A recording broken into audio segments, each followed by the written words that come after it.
Welcome to Cofield Country Outdoors. Today we're getting ready for trapping season because it's raining outside. We done forgot what that stuff looked like down here in Texas.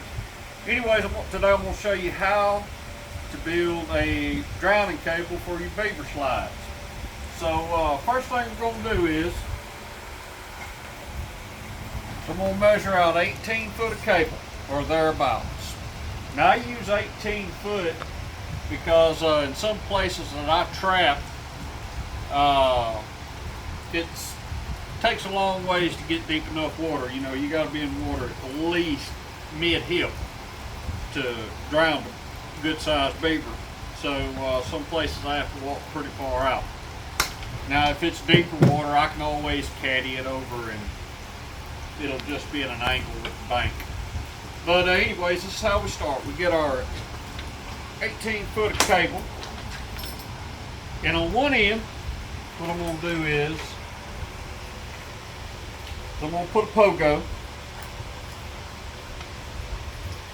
I use a 2-inch pogo. Most of our rivers and creeks and ponds around here be on sandy soil.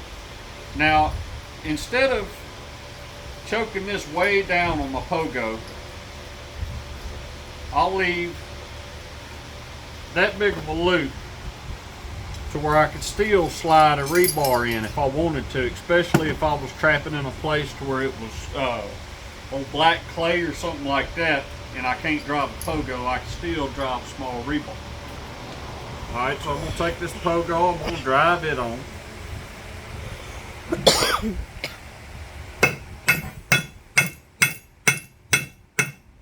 Alright, got my pogo on. So now what I'm going to do, so I'm going to take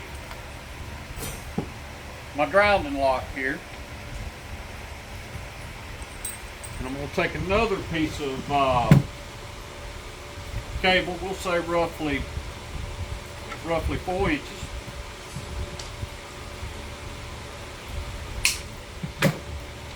Somewhere there close. Alright.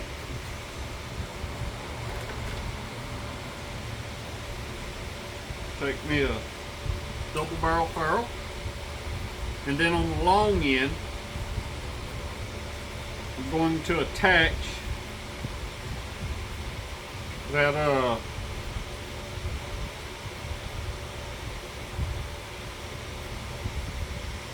going to attach that small piece of cable just like this.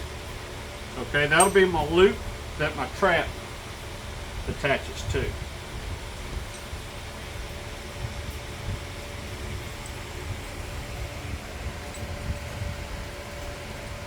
Crimp that on.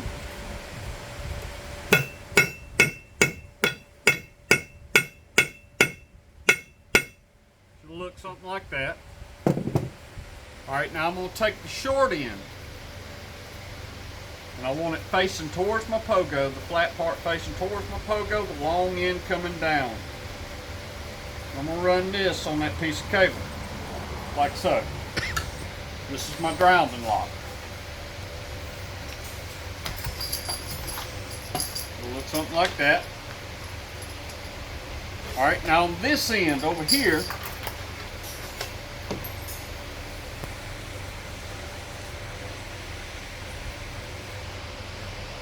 I'll do another loop down to about right there, big enough for a piece of 1/2 inch rebar, but not so big that it won't go around this washer. Alright?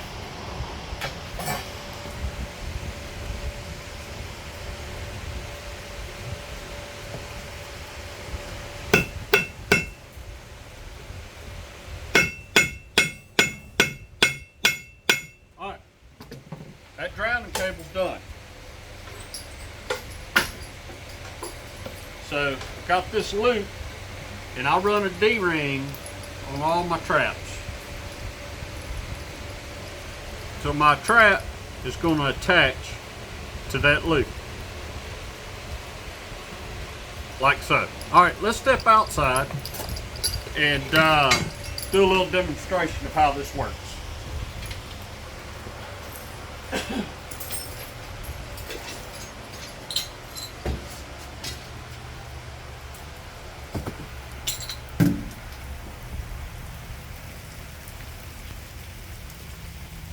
Alright.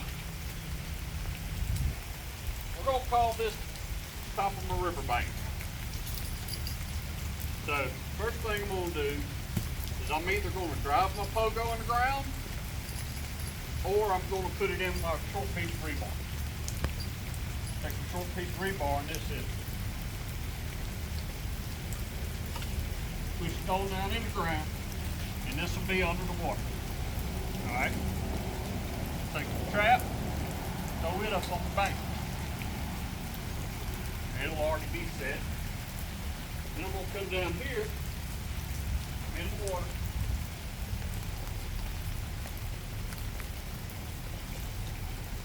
Slide that on there. We're going to drive this in the ground. We're going to make sure it's really tight. Drive it in the ground and it's going to be this washer, when it hits the bottom, that's when I know it's deep enough. I'm going to make sure that's drove at an angle out towards the body of water. Now, if beaver gets caught, he can go down, but he can't come back up. And then you catch him, and you'll have a drowned beaver over there. Now, as far as my rebar goes, I buy 10-foot pieces of rebar. And there's a reason. Alright, if I buy a 10-foot piece of rebar, I cut my long one 7.5. Then I got 2 foot from the front stake and 6 inches for my T-bar. I hope this helps somebody and y'all have a good day.